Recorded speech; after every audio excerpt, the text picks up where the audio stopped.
கொடுமன் தேட்டருக்கு போனால் அங்கே இன்னும் 4 குடும்பம் தலையை விரித்து அடித்தான். நாமளே அவங்கவுங்க வேலைக்கு போயிட்டு வந்து தினமும் வீட்டில் நடக்கிற சண்டை சச்சரவுகள் பிரச்சனைகளை சமாளித்து வீக்கெண்ட்லையாவது கொஞ்சம் சந்தோஷமாக ஃபேமிலியோட தேட்டருக்கு போய் படம் பார்க்கலாம்னு பார்த்தா அங்கே ஸ்க்ரீனில் நமக்கு மேலே பெரிய பிரச்சனைகளை காமிச்சிக்கிட்டு இருக்காங்க.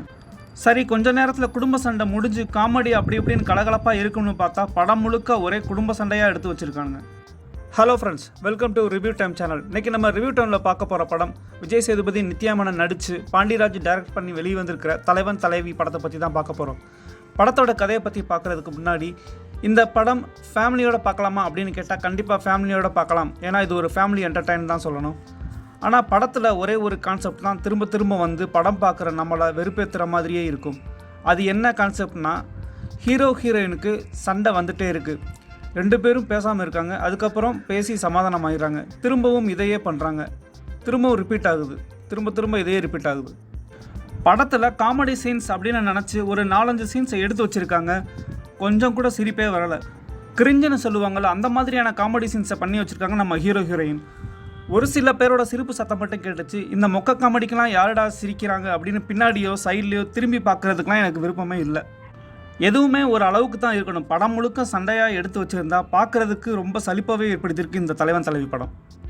இப்போ படத்தோட கதையை பற்றி பார்க்கலாம். படத்தோட ஸ்டார்டிங்கில் விஜய் சேதுபதி நித்யா மேனனை பொண்ணு பார்க்குற சீன்ஸ் வருது. அப்போது அவங்க பேசுகிறதெல்லாம் ரொம்ப வழக்கத்துக்கு மாறாக பேசிக்கிறாங்க. ஃபஸ்ட் டைமாக பொண்ணு பார்க்க போகிறவங்க அந்த இடத்துல இப்படியா பேசுவாங்க, பையன் WMA முடிச்சிருக்காரு, வெறும் மாஸ்டர் இல்லை புரோட்டா மாஸ்டர், இப்படிலாம் மொக்க காமெடி பண்ணிகிட்ருக்காங்க. ஹீரோயினோட வீட்டில் கொஞ்சம் யோசித்து சொல்கிறோம் அப்படின்னு சொல்கிறாங்க. ஹீரோ விஜய் சேதுபதி இவங்களுக்கு அடிக்கடி விதவிதமான புரோட்டாவாக டெய்லியும் சப்ளை பண்ணுறாரு. குடும்பமே சேர்ந்து புரோட்டாவை நல்லா தின்னுட்டு அதுக்கப்புறம் ஓகே சொல்கிறாங்க. ஹீரோயினோட அண்ணனுக்கு இந்த சம்பந்தம் சுத்தமாக பிடிக்கவே இல்லை. ஒரு வழியாக 2 பேருக்கும் கல்யாணம் முடிஞ்சு ஒரு சில மாதங்களில் 2 பேருக்கும் விஜய் சேதுபதி ஃபேமிலியோட இருக்கிற ஆட்கள்னால சண்டை வருது. ஹீரோவும் ஹீரோயின் இப்படி அடிக்கடி சண்டை போட்டுக்கிறாங்க. ஹீரோயின் அம்மா வீட்டுக்கு போயிடுறாங்க. என்னடா இது சண்டை போடுறாங்க பிரியிறாங்கன்னு இந்த வீடியோட ஸ்டார்டிங்கில் இருந்து இதையே சொல்லிட்டு இருக்கானேன்னு பார்க்குறீங்களா? படம் முழுக்க இதைத்தான் கதையை எடுத்து வச்சுருக்காங்க.